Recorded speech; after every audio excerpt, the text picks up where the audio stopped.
안녕 친구들, 소금 언니예요. 오늘은 언니가 친구들이 많이 고민하는 부분에 대해서 얘기를 해보려고 해요.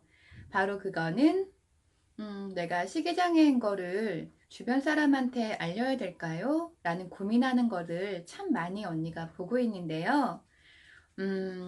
참 시기장애라는 게 참 나한테는 너무 힘든 질병인데 다른 사람들 기준에서는 뭘 그거 가지고 그래. 그냥 먹으면 되지. 뭐 폭식? 뭐 폭토? 안 하면 되지. 너무 쉽게 얘기를 하는 게 바로 시기장애입니다. 그렇기 때문에 시기장애 관련해서는 좀 조심스럽게 접근할 필요가 있다고 저는 생각을 해요. 내가 누구에게 알려야 될까는 정말 중요하게 생각해야 될 문제인데요. 나에게 조력자가 될 수 있는 사람한테 알려야 돼요. 사람들한테 내가 시기장애라고 얘기를 할 때 이해해주는 사람들이 생각보다 많지 않을 수 있잖아요. 그거는 나에게 2차적인 가해를 줄 수가 있습니다. 하지만 결론적으로 시기장애가 있다는 것을 알리는 거는 치료에 동기부여가 되기 때문에 좋기도 하고요. 또 내가 죄책감을 갖는 부분에 대해서도 조금 완화되는 효과가 있어요. 그래서 언니는 시기장애가 있다는 거를 내가 정말 믿을 수 있는 조력자한테 얘기하는 거는 찬성입니다. 하지만 모든 사람한테 알릴 필요는 없습니다. 특히 우리 친구들이 고민하는 부분들이 가족에게 알리고 싶다는 분이 많으세요. 왜냐하면 시기장애가 생기는 그 발병 원인들을 거슬러 올라가면 실은 가족에게 받은 상처로부터 시작되는 경우가 많거든요. 그렇기 때문에 가족이 제일 많이 도와줘야 되는 것도 맞습니다. 하지만 가족에게 고백하는 게 정말 진짜 너무너무 어렵거든요. 그리고 가족이 그런 부분들을 이해하고 받아들이기까지 생각보다 참 많은 시간이 흐를 수가 있어요. 그래서 언니가 생각을 할 때는 시기장애에 엄마 나 시기장애야 라고 이렇게 얘기하는 것도 하나의 방법이지만 시기장애의 하나의 증상부터 얘기를 해서 우리 아이한테 어떤 몸적인 문제가 있구나, 마음적으로 어떤 아픔이 있구나 라고 느끼게 해서 나중에 엄마 실은 내가 이러이러한 증상들이 시기장애로 인해 생겨난 거래 라고 얘기하는 것도 저는 하나의 방법이라고 생각을 합니다. 네, 예를 들면, 엄마, 내가 음식을 먹으면 자꾸 이렇게 토가 나와. 왜 그럴까? 아니면, 엄마, 내가 여기 좀 이렇게 침샘이 부어 있는데, 좀 이게 좀 많이 불편하네? 좀 왜 그럴까? 이렇게 뭔가 치기장애로 인한 증상들이 하나씩 생기는 부분들이 분명히 있잖아요.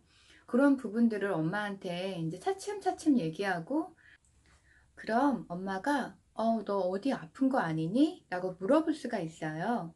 그때 엄마 실은 내가 좀 시계장애야. 그러면서 힘든 부분들을 얘기를 하면 됩니다.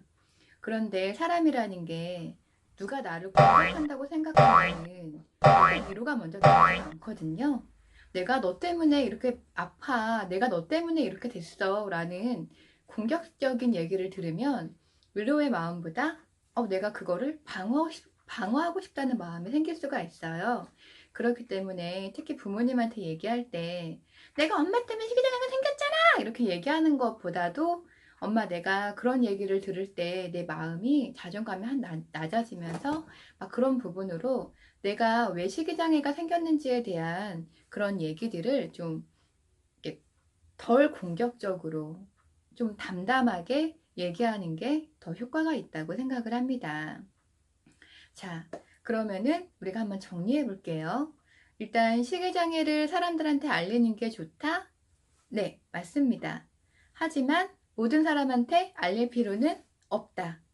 그럼 어떤 사람한테 알려야 될까? 첫 번째는 가족 중에 내 마음을 가장 이해해 줄 수 있는 사람. 두 번째는 내가 회사를 다니거나 학교 생활을 할 때 나의 편이 돼줄 수 있는 조력자 한 명.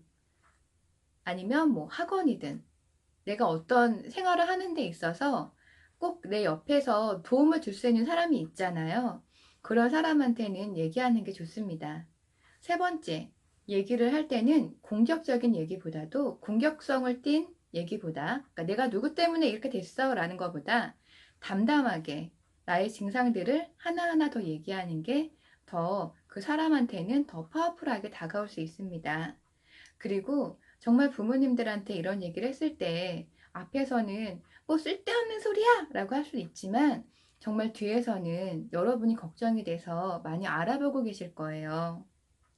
부모님들이 이제 어떻게 표현을 해야 되는지 몰라서 그냥 무조건적으로 소리를 지르시거나 앞에서는 좀 세게 말씀하시는 분도 있으신데요. 그거는 여러분들을 정말 싫어해서 그런 게 아니라 아직 어떻게 표현을 해야 될지 몰라서, 아니면 갑작스러운 시기장애 고백에 당황해서 그럴 수 있으니 더 상처받거나 너무 마음 아파하지 마세요. 네. 오늘은 이 식이장애 관련해서 내가 사람들한테 알려야 될까에 대해서 얘기를 해봤고요. 다음에도 더 여러분께 도움이 되는 컨텐츠를 언니가 공부해서 이렇게 공유하고자 합니다. 다음 시간까지 우리 건강하게 있기로 하고요. 네, 구독, 좋아요 꼭 눌러주세요. 네, 감사합니다. 안녕.